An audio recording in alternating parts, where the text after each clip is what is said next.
Let's step out from the court and the political parties that the court is asking to be deregistered. Let's look at the broader political environment.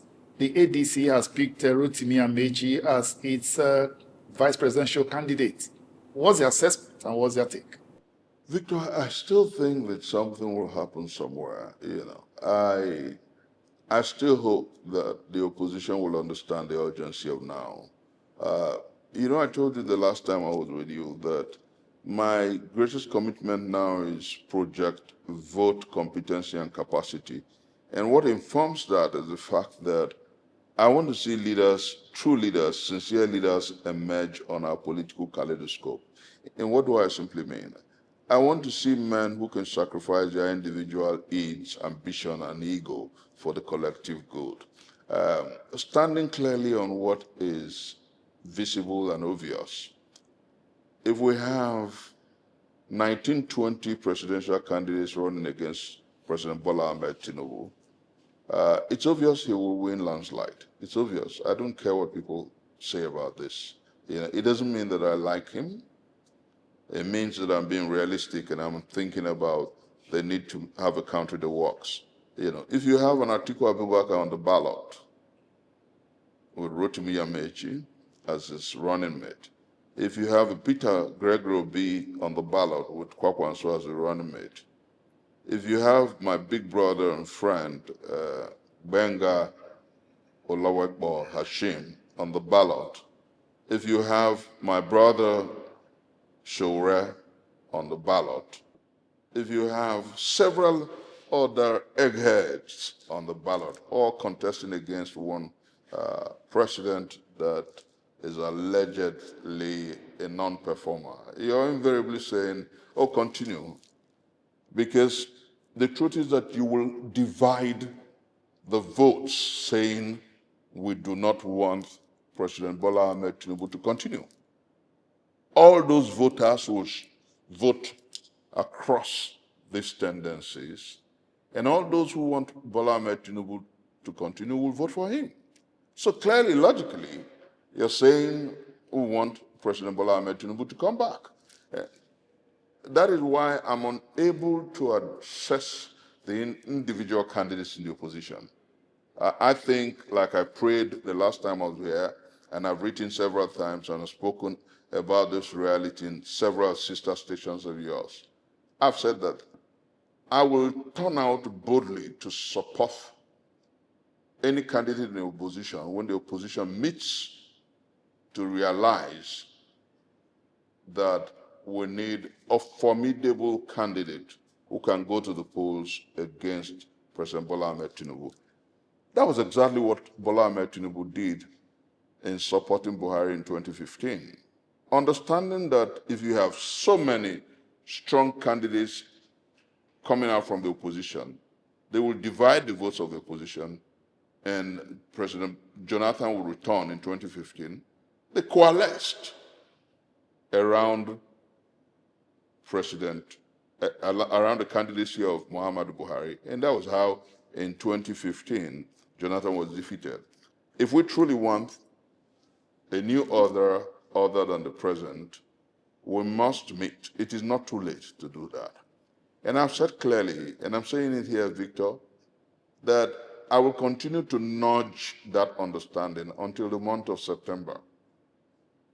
When in the month of September, the opposition does not understand the urgency of now and the reality, then along with those who believe with me that the time to vote competency and capacity is now, we'll reevaluate the issues and we'll tell Nigerians what we think.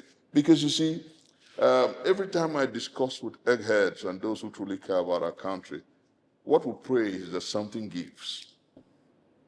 I talk to broadcasters and they say, I pray something gives. I talk to men in the military, they say, we pray something gives. I talk to people who are in the civil society and they say they pray something gives. And I have tried to interrogate what this something gives connotes. And in my simple understanding, it's either of two things.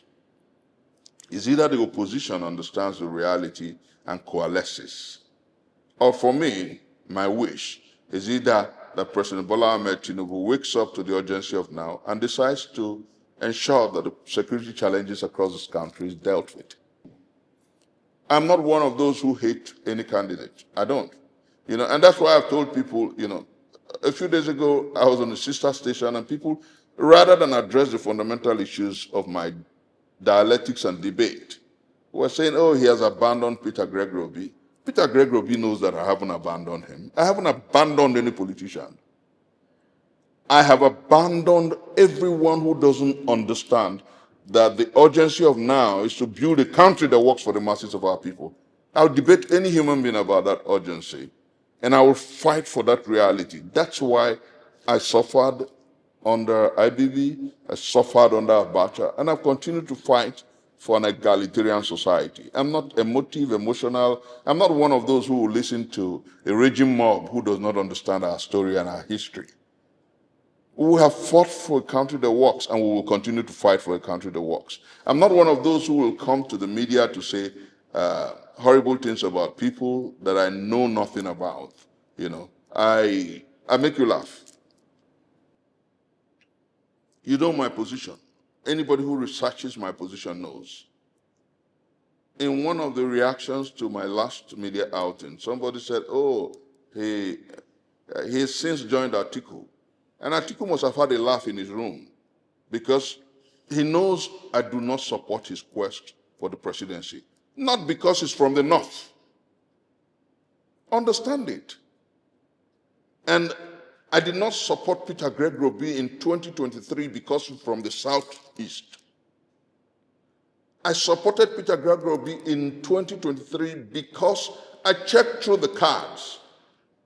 And in terms of decency, in terms of financial discipline and decorum, which of course is one of the challenging issues and decima in today's Nigeria, he came tops. Other issues regarding his leadership style and all that, I may not have known. But at that point, I supported him based on the facts that I hold dear. The reason I cannot support an Atiku Abubakar is fundamentally generational connect. And he knows what I mean.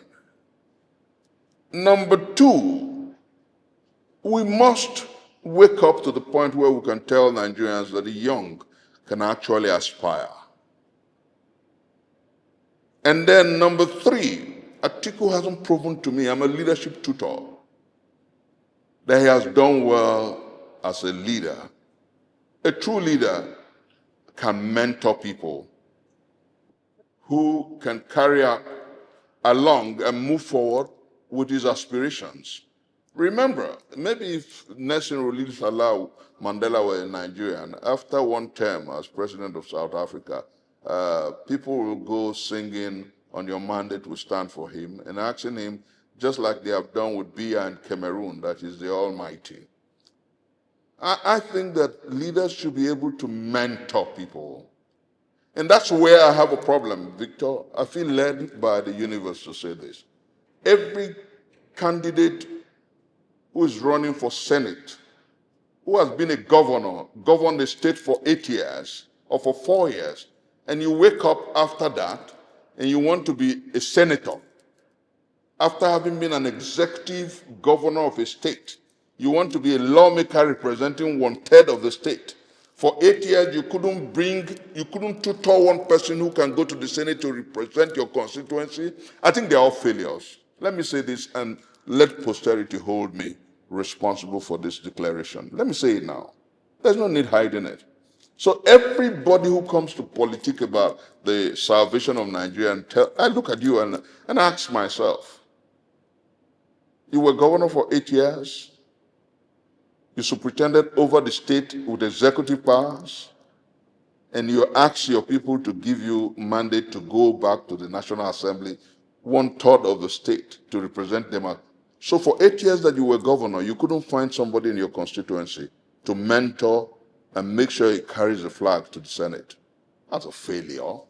People should stop grandstanding about their commitment to democracy. Anybody who does that is either beholden of power and the largesse of power, or beholden of ego, age, and egocentricity, or beholden to the perks of office, corruption, and fraud.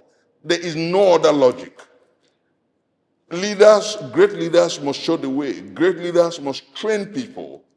Anybody who has governed the state for 8 years, Victor, and wants to come to the Senate because that's what they've turned the Senate to, a retirement center, a retirement home, is not sincere, is not a sincere leader. Nigerians must understand that and confront that reality. People should stop gaslighting Nigerians. And the time has come for young people to begin to interrogate this. I don't care. All right, the NDC is facing a measure of internal crisis. And the first media appearance of the national leader of the party, Senator Seriake Dixon, on one of the television programs centered around those issues. But at the end of that appearance, so much came out, including what a lot of persons have perceived to be presenting himself as having a larger-than-life posture than even his presidential and the vice presidential candidates, especially when he asks questions about who is more qualified than me. And a lot of persons are saying that was paradise lost, an opportunity to market the party, market his presidential candidate, and not an opportunity for comparison. What do you make of that?